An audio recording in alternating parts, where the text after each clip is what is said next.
Fala pessoal, tudo bom? Alexandre Krakowski aqui, professor, CFA Charter Holder e Advisor de M&A. Eu tô aqui com os alunos da Link. Tudo bem, pessoal? Prazer. Meu nome é João, sou Builder aqui da Link, sexto semestre. Prazer, Fabrício, terceiro semestre aqui da Link, sou de Goiânia também. Então aqui no Tesla da Link com um convidado super especial, ele que foi, passou por diversas áreas ali em M&A na Deloitte, depois foi CFO e COO da Sinqia, depois ele ainda se tornou sócio e continua sócio de uma boutique que assessora startups e atualmente como Chief Investment Officer Latam da Experian. Fabrini, super bem-vindo ao nosso programa. Obrigado, Ale. Obrigado, pessoal. Prazer falar com todos vocês aqui nesse Tesla maravilhoso aqui. Estamos com o melhor piloto de São Paulo nessa manhã chuvosa aqui. Não vai dar para correr muito, fica chuva em São Paulo, você já sabe o que é bom, que dá para fazer um belo bate-papo para aproveitar o trânsito. Exatamente. Para passar rápido. Fabrini, perdi alguma coisa da introdução? É tanta experiência? Conta um pouquinho aqui para tudo. Pois é, os cabelos brancos já vão aparecendo com o tempo. Mas basicamente é isso. Minhas 3 grandes passagens foram essas. Além dessa sociedade numa boutique de M&A, investimentos, startups. Obviamente outros empreendimentos aí também ao longo da história para a gente ficar com mais cabelo branco. Então é isso aí. Sensacional. Já vamos direto pro M&A, que é o que a turma está interessada aqui. Você consegue começar contando para a gente esse M&A que aconteceu lá atrás, né, ou durante o seu histórico, né, o Deloitte. O que teve de projeto interessante ali que você consegue contar para tudo? Perfeito. Ali na Deloitte foi, de fato, o primeiro momento que eu tive contato com a M&A na minha carreira, né? Foi por volta de 2007, onde a empresa começava a receber um volume maior de projetos de transações de M&A. E até então era feito um pouco de forma desestruturada, eu poderia dizer, porque você precisava juntar ou unir forças com times de auditoria e de consultoria para tocar um projeto de M&A. E aí, naquele momento, com o aumento desse volume de projetos, a Deloitte decidiu criar uma área focada, especializada em transações e convidava pessoas da auditoria para poder fazer parte desse processo, né? Então foi a primeira vez que eu participei no início, né, da organização dessa área. Então acabei aprendendo bastante coisa desde o início desse processo. E aí você pega o comecinho da Sinqia também. O que teve de bacana nessa jornada? A Sinqia talvez foi para mim a maior escola na minha carreira, né? Eu entrei em 2010, a empresa faturava seus 20 milhões de reais, não tinha 110 funcionários. Mas com uma ambição gigante, né? Se tornar uma empresa de capital aberto para ter acesso ao mercado de capitais para financiar a estratégia de crescimento que era via consolidação do mercado de software no Brasil, né? Então, topei a parada e ali, já no início, com a missão de preparar a empresa para o IPO, né? E o grande desafio era justamente esse, não existia um IPO de uma empresa desse porte no Brasil, né? Eu digo que hoje, depois de ter feito esse IPO e o follow-on da companhia, fazer IPO de empresa bilionária é fácil. Difícil é fazer de uma empresa pequena, uma PME na época que era. Então você tinha que, de fato, superar vários obstáculos, vários desafios, vender uma credibilidade muito grande perante investidores para eles toparem. O mercado que também não tinha a mesma maturidade que a gente tem hoje. Foi em 2013. Nossa. 2013. Então foi a grande escola. E, obviamente, na sequência dessa captação no IPO, a gente acelerou a estratégia de consolidação do mercado de software no Brasil. Participei ativamente liderando de 11 transações que nós fechamos, mas um pipeline gigantesco de mais de 200 empresas que a gente foi construindo ao longo da história. Sensacional. E você vê muita oportunidade, porque software, né, o setor em si, é extremamente pulverizado, alta rentabilidade, e você tem o que você via ali, né, com a principal sinergia dentro da tese. Então, eu vou trazer várias empresas, onde que o 1 mais 1 vira o 3, que a turma gosta de falar. Por trás dessa estratégia, tinha uma demanda de mercado gigantesca, né, dos bancos principalmente, de ter uma empresa mais estruturada, com governança, com capacidade de investimento, para resolver os principais problemas dela. E esse tipo de software tratava e trata ainda o que é core das instituições financeiras, né? São softwares para crédito, são softwares de investimento, e, portanto, ter uma empresa de tecnologia robusta por trás para eles é fundamental. E nesse mercado extremamente fragmentado, você não encontrava esses players. Então, o banco tinha a necessidade de ter 5, 10 provedores de tecnologia, todos muito pequenos, e esse era um grande risco, né? Não só para os bancos, mas para o sistema financeiro nacional. Então, a partir dessa demanda, captada de forma muito inteligente pelos fundadores da companhia, a gente iniciou essa trajetória e acelerou exatamente após a captação do IPO. Em termos de estratégia de execução dessa estratégia, a gente buscava empresas que, primeiro, pudessem complementar o portfólio da companhia. Então, assim, que era muito concentrada em software para investimento, e faltavam outras coisas. Então, a gente procurava empresas que eram especialistas em software de crédito, especialistas em software para câmbio, especialistas em software para risco, e aí foi se criando um portfólio mais completo, né, para se tornar uma one-stop shop de software para o mercado financeiro. E, em segundo lugar, muitas vezes a gente encontrava competidores diretos, mas que tinham a possibilidade de a gente criar muitas sinergias, principalmente de custo e de SG&A, né? Então, isso no final do dia foi fundamental porque drivou o aumento de rentabilidade da companhia, né? Então, a gente comprávamos uma empresa que tinha por volta aí das suas 15%, máximo 20% de margem de EBITDA, e em 3, 6 meses a gente conseguia transformar isso para 30% de margem de EBITDA. Então, foi onde, de fato, a gente conseguiu transformar o valuation, o valor da Sinqia no mercado. E aí que está a beleza do M&A bem feito, né? Que você tem uma oportunidade de mercado e cada um que você traz, ele agrega para o todo. Sensacional. Alguém está com o nome sujo aí atrás? Graças a Deus, não. Ainda não. Tudo Talvez pela idade, né? Ainda não. tudo certo. Brasil, a turma, agora ia ser a chance de limpar, então vocês perderam a oportunidade. Não, brincadeiras à parte, né? A própria Serasa, ela é muito conhecida hoje pelo bureau ali de crédito. É muito mais do que isso. E pouca gente sabe, mas ela começou a sua jornada de expansão com o M&A. Sim. Foi 2008, 2010. Sim, quando a Experian comprou a Serasa em 2007. E aí iniciou essa grande diversificação do negócio. Então a gente até vê o nome, né? Serasa Experian, a turma chama só de Serasa, porque o nome era tão forte que resolveram manter. Exato. Quem que é essa tal de Experian, Fabrício? Conta pra turma. Experian é a maior companhia de serviços de informações do mundo. É uma empresa inglesa de capital aberto em UK, mas operando no mundo inteiro, nos principais países, os maiores países, né? O maior mercado hoje da Experian é Estados Unidos, que compreende por volta de 50% da receita, e Brasil já é o segundo país em termos de receita da companhia. Somos aproximadamente 20 mil profissionais no mundo. O Brasil tem hoje 5 mil funcionários. Então, é uma empresa que está crescendo absurdamente aí nos últimos anos. Então ela compra a Serasa para fazer a entrada dela no Brasil. No Brasil, exatamente. E o nome já era tão conhecido, vamos manter isso daí no jogo que está no time que tá ganhando. Exatamente. A Serasa é uma marca super consolidada, mais de 50 anos. Lembrando que ela foi fundada pelos bancos no Brasil, né? Junto com a Febraban, e aí se torna privada a partir do momento que a Experian passa a ser dona 100%, né, do capital.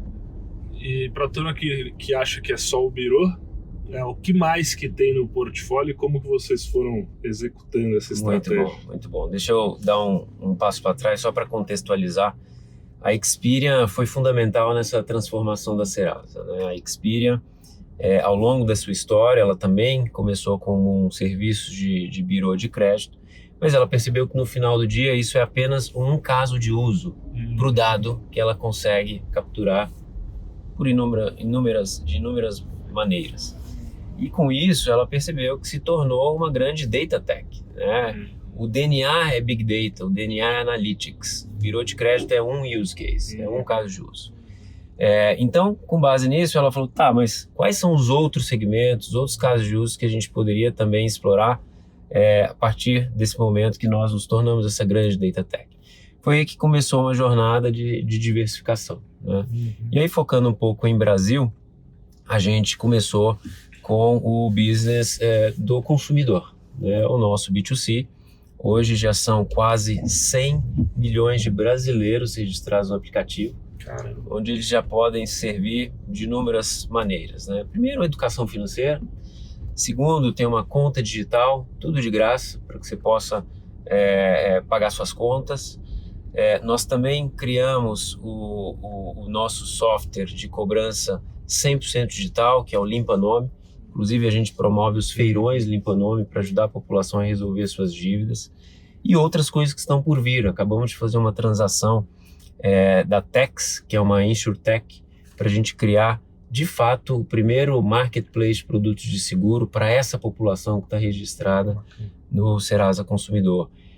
No final do dia, tudo isso que eu falei é pela missão que a Serasa tem hoje de ajudar o consumidor a ter crédito, a resolver suas questões financeiras, a aprender mais sobre ela via score, por que muda, por que aumenta, como você faz para melhorar e assim por diante. Um segundo business também que a gente criou há alguns anos foi o de fraude. Tem muita fraude que precisa ser combatida com informação. Então nós fizemos algumas transações, como a BR-Scan, que era uma das líderes no mercado de biometria facial e documentoscopia, mas faltava mais. Essas duas tecnologias, elas são muito importantes para o caso de uso de onboarding, abertura de conta digital, por exemplo. O fraudador querendo usar o seu documento, mas ele não tem a facial, então você consegue tentar reconhecer, ou ver se o documento é verdadeiro ou falso. Exatamente. Isso era um grande problema há 10, 5 anos atrás. Com bancos digitais, imagino que estourou, né? Porque agora qualquer aplicativo você abre uma conta, toma um crédito com uma conta que nem é sua. Exatamente. E o Brasil, ele é um país que é muito rico em criatividade para fraude. Né? O Brasil é que a NASA tem que estudar o Brasil. Como é que a gente tá nesses rankings de fraude? Porque eu recebo toda hora o urubu do Pix, a ligação, falando que eu comprei no Nubank. Nem Nubank eu tenho. Então eu tô comprando, manda para casa, então. Exatamente. Eu acho que o Brasil, ele tem, de fato, a nossa cultura de criatividade, e aí muita gente acaba indo para o lado ruim, mas também, assim, quando você olha o mercado financeiro brasileiro, ele é um mercado bastante diferente, né? Você tem sim uma grande consolidação, né, do mercado concentrado dos bancos, mas você tem também uma quantidade de tipos de soluções financeiras enormes, mais até do que muitos países envolvidos. Então isso também permite que o fraudador consiga invadir, consiga fazer operações, né? Mas ao mesmo tempo, a gente também é um dos países mais criativos do ponto de vista de prevenção de fraude. Então a gente acaba virando um grande laboratório. Tendo muitas soluções e até exportando isso para fora, né? Exatamente. Então esses são alguns exemplos, né, de diversificação. A gente também criou um business para agribusiness, né, dentro da Serasa, onde a gente ajuda os produtores, né? O agribusiness corresponde a 1/3 do nosso PIB. E essas pessoas têm muita dificuldade de produzir, elas não têm acesso a um crédito eficiente, né? Então a gente criou esse bureau especializado em agro, é o único no Brasil, a partir dessa diversificação que nós criamos. Sensacional. O que disso veio de estratégia orgânica, que a gente chama, né? Vamos desenvolver dentro de casa, Sim. E inorgânica, que é comprando, então você falou da BR-Scan, que foi uma aquisição. Que mais que veio de M&A dentro disso? Sim, nós já fizemos 15 transações, 15 aquisições, né, em Latam, a maior parte dessas transações Brasil, e além disso investimos em 5 startups, tá?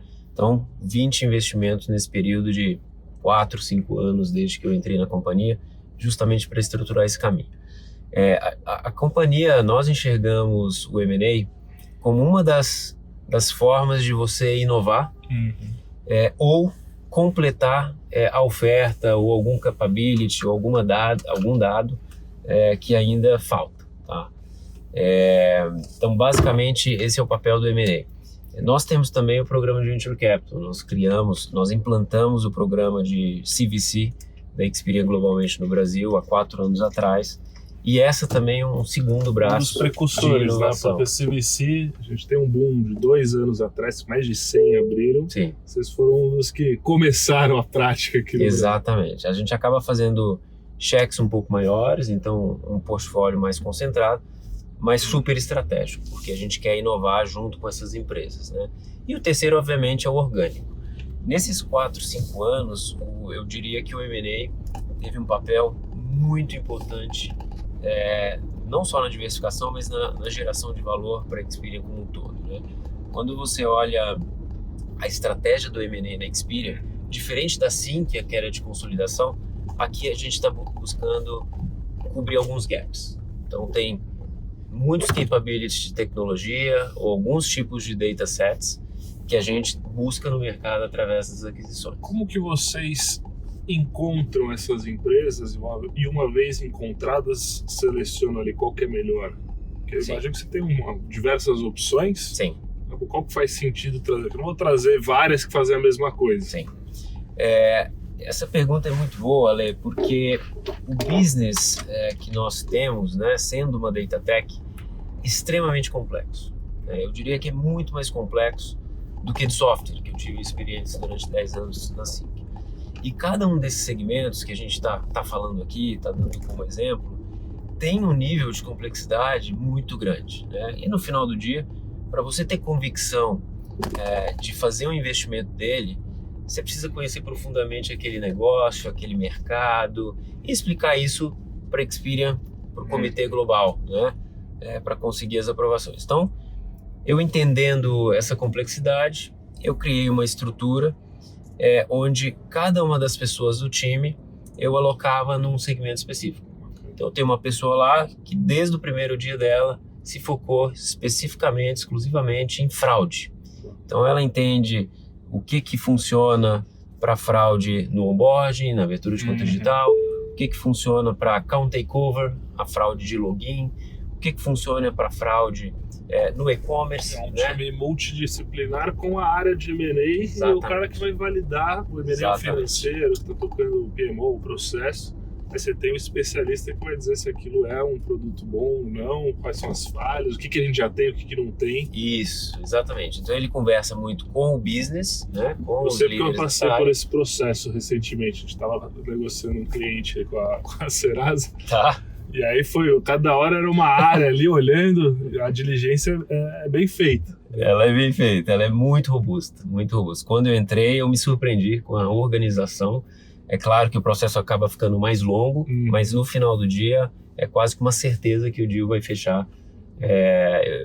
Quando a gente olha estatisticamente o track record, tivemos apenas uma transação em que a gente entrou em fase do diligence e não fechou. Caramba. E aí tinha alguns problemas de fato muito graves, de ética, conduta, do management, que a gente obviamente decidiu não seguir.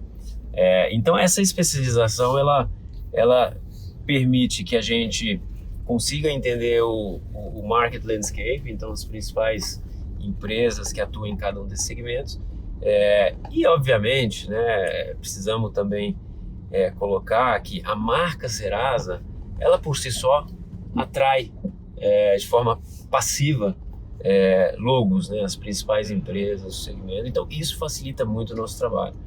Diferente da Sinqia, né, era uma empresa menos conhecida, então a gente tinha que gastar mais sola de sapato, né? Então é uma dinâmica diferente, tem a parte da complexidade e também um pouco da ajuda da marca, né, que acaba atraindo de forma passiva. O que tem? Imagino que tem algumas coisas específicas, né, quando a gente fala de um deal de data. Sim. Numa diligência comum eu vou olhar ali o trabalhista, o fiscal, mas tem as especificidades desse mundo Sim. De tecnologia e dados. Sim. que é importante avaliar? O que vocês querem levantar ali de red flags, né, durante a diligência? Sem sombra de dúvida, a parte mais importante da nossa due diligence se chama Information Security.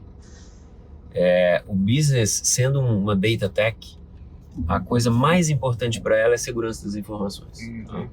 Então, e algo que eu não vivi, porque no business de software, muitas vezes você não tem acesso ao dado do cliente. Tem um algoritmo. Você tem o algoritmo, você tem a plataforma, você tem o código do sistema, que é um grande workflow, né? No caso do dado é diferente, né?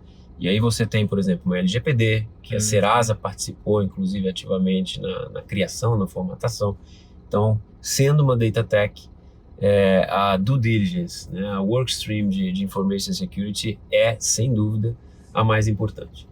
E aí a gente faz um processo, não só com recursos próprios, mas também com recursos de terceiros. A gente contrata as maiores e melhores empresas de InfoSec do mundo para fazer esse trabalho, né, de due diligence. Então, sem dúvida, é essa a área mais importante para a gente. Sensacional. A turma atrás aqui já teve aula de valuation, já teve aula de avaliação de empresa. Tá tendo esse semestre, né? Não, retiro, semestre passado. Eu vou ter no próximo. Já vou mandar a dúvida aqui para trás e você vê se a turma tá afiada. Vamos lá. Mano, Como é que vocês fariam a avaliação de uma dessas empresas aí para Experian? Empresa de dados. de dados. Ai, meu. Assim, eu posso, eu e o João, nós dois somos focados mais no imobiliário, né? Então a gente nunca trabalhou com dados. Um mundo completamente Mas- diferente. Mas, se eu tivesse que fazer uma transação nesse mundo, primeiro que eu chamaria gente muito boa para fazer essa análise comigo. Eu acho que é melhor contratar especialistas que vão custar caro, mas diminui o risco de dar um estrago enorme. Ó, não foi combinado, hein? Tá vendendo meu peixe aqui. Se não tiver onde vai, né? Entendeu? Se eu fosse muito bom, eu fazia sozinho, enfim, chamava alguns parceiros também. Mas enfim, e eu não sei muito de dados, então não sou programador, não entendo muito. Mas o que eu traria seria a parte mais financeira, a parte mais de business, como que a gente pode integrar a cultura, a parte financeira. E a parte tecnológica eu deixaria com outros caras que realmente sabem fazer o Legal. trabalho. Então tem 3 pontos aqui na resposta, né? A importância dos advisors e assessores, Sim. e aí você pode comentar Sim. um pouquinho em cima disso. A parte da integração, então entender ali a cultura, entender o pós-M&A, que uma coisa é você comprar, outra coisa é você operar. Exato. Comprar é fácil, Exato. assinou, fez o Pix, aprovou a linha de crédito. Exato. E o terceiro ponto, que é a avaliação financeira. Eu queria fazer um mix aqui com quem apoia. Fabrini. Vamos lá. Fabrício, João, é por aí, né? Acho que vocês estão aprendendo muito bem, um ótimo professor. E eu adicionaria talvez alguns exemplos, né, em cima do que vocês trouxeram. Quando você fala em transação, tem um ponto fundamental que é o change management, né? Todas as áreas da empresa adquirida e da empresa que está adquirindo, elas passarão por muitas mudanças, né? E como ser humano, mudanças não são triviais. Eu me lembro, numa das primeiras transações que eu participei, assim que eu me juntei à Sinqia, onde a gente cometeu erros extremamente simples, mas que atrapalharam enormemente. Por exemplo, os colaboradores de ambas as empresas ficaram sabendo da transação por terceiros. Então a gente demorou para fazer a comunicação, demorou coisa de 1-2 dias, e isso gerou um grande problema depois para você gerir. Então, ter uma boa preparação, né? Acho que o Fabrício comentou, de ter um bom plano de integração pensado com antecipação, que envolve a comunicação no início e depois como que você vai dar seguimento, é fundamental para o sucesso. Eu acho que a integração deve ter aí um percentual de 50% do sucesso ou não de uma transação no final do dia, né? Então esse é um exemplo para ilustrar um dos 3 pontos que o time trouxe aqui. Legal. Muito bom, Fabrini. Falando de futuro, tendências, o que você vê tanto na tese da Experian, então já um grupo global, os próximos passos estão aqui no Brasil, estão na América Latina, estão em quais subsegmentos? Muito bom. A gente conseguiu, ao longo desses 5 anos, cobrir bastante coisa, né? Então, a gente criou o business de agribusiness, fundamentado no M&A. Depois, a gente virou o canhão para o segmento de fraude. Fizemos 2 aquisições. Recentemente, assinamos também a aquisição da ClearSale, uma potente aí no mercado brasileiro. Fomos para o B2C e ajudamos o desenvolvimento dessa área, né, desse business para o consumidor. Também fomos em outros segmentos dentro da companhia, como o Open Data, Open Finance, como um todo. Então, olhamos muita coisa de Open Banking, fizemos muitos investimentos no Open Receivables também. E agora a gente tem trabalhado bastante em 2 segmentos específicos, tá?